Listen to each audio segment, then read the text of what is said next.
কে যে অন্যের দুঃখ কষ্ট যন্ত্রণা নিজে বহন করতে পারে? কি অসুখে ভুগছেন, অসুখে ভুগতে ভুগতে রাধা বাবা ছিলেন ওনার সহ ভজনশীল বান্ধব। রাধা বাবা গোবিন্দের সামনে 3 মাস ধরে কান্নাকাটি করছে, ওনার অসুখ আমায় দিন, ওনার অসুখ আমায় দিন, আপনি ভাইজিকে শুদ্ধ করে দিন, ভাইজির দ্বারা জগতে অনেক প্রচার হচ্ছে, অনেক কল্যাণ হচ্ছে, ওনার অসুখটা আমায় দিন। একদিন ভগবানই প্রকট হয়ে গেলেন। আরে গোবিন্দ রাধা বাবা সবসময় নামে থাকতেন, বলে রাধা বাবা তুমি ওর অসুখ নেবে কি, তোমার অসুখটাই ও নিয়ে এসেছে। ঠাকুর আমার অসুখটা উনি নিয়েছেন। ভাইজির চরণে গিয়ে পড়লেন, ভাইজি আপনি আমার অসুখ নিয়ে ভুগছেন। তা বাবা তুমি সব সময় নামে রত থাকো, তোমার নামেই জগতের কল্যাণ হচ্ছে। বলে বাবা এটা নয়, রোগ কেন তুমি নিয়েছ, আমায় দাও। এই হলো প্রকৃত সাধুর পরিচয়।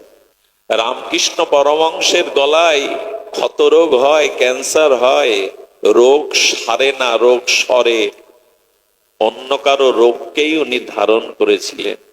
ঠাকুর বলেছিল একবেলা আমায় ডাকতে পারবি না, বললো মাদে রাত জাগি মাতালে মত্ত হয়ে থাকি, ডাকবো তোমায় কখন?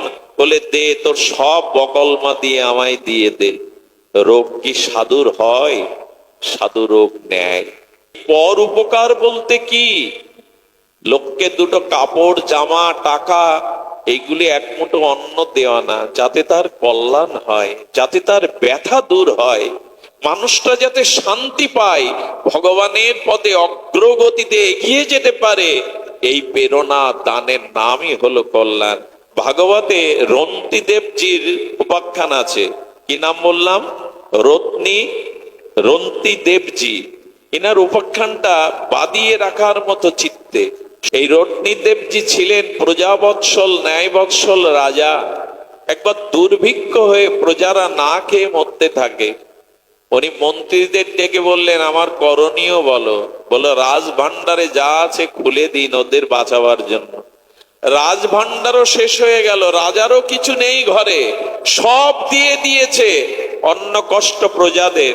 যখন দিতে পারছে না, না খেয়ে কাতরাচ্ছে, কারণ অনাবৃষ্টিতে ফসল না হওয়ায় রাজকোষ থেকে সব দেওয়াতে যখন প্রজারা কষ্ট পাচ্ছে, বিনিদ্র রজনী রেগে ছাদের উপরে দেখে এই নিরীহ আত্মনাদকারী প্রজাদের দেখতেন আর কাঁদতেন রত্নীদেব।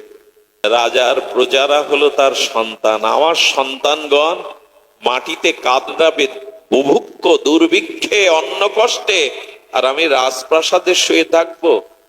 ভোরবেলা রানীকে না বলে একটা কাপড় পরে জঙ্গলে চলে যে ওদের ব্যথাটা আমি ভাগ নেব, ওদের ব্যথা দূর করবে না পারলেও আমি ওদের ব্যথায় ব্যতীত হয়ে আমি না খেয়ে দিয়ে পড়ে থাকবো জঙ্গলে। রানী বলছেন কোথায় যাচ্ছেন? একটা কাপড় নিয়ে। বলে রানী রাজার সন্তান হলো প্রজারা, প্রজারা যদি এই কষ্ট পায়, আমি ওদের ব্যথা ব্যতীত হয়ে আমি জঙ্গলে চলেছি। রানী বললেন সারাটি জীবন একসাথে আর এই সুখ দুঃখ ভাগ করেছি, তবে আমাকেও নিন সাথে, ওরাও তো আমার সন্তান। ওনার যুবরাজ পুত্র বলছে বাবা মা তোমাদের কথা আমরাও শুনেছি, আমার বধূ এবং আমি তোমাদের সাথে যেতে চাই। রাজ পরিবারে কর্মচারীদের রেখে 4 জন জঙ্গলে গিয়ে 4টে বিজ্ঞানী 4 জন বসলেন ওখানে ক্ষুধা তৃষ্ণায়। 1 সপ্তাহ পরে যখন ওদের রাজা তো না খেয়ে থাকতে পারে, কিন্তু ওই প্রজাদের কষ্টকে জানার জন্য, গ্রহণ করার জন্য, এই ব্যথায় ব্যতীত হওয়ার জন্য এই 4 জন ভগবানকে ডাকছে। 7টা দিন অতিবাহিত হলে ধর্মের পক্ষ থেকে, ভগবানের পক্ষ থেকে একটা কিছু যন্ত্রে করে এলো তাদের অন্ন এবং পানীয় জল। সেই অন্নটা রাজা, এই দেখুন নীতি কাকে বলে, 4 ভাগ করলেন।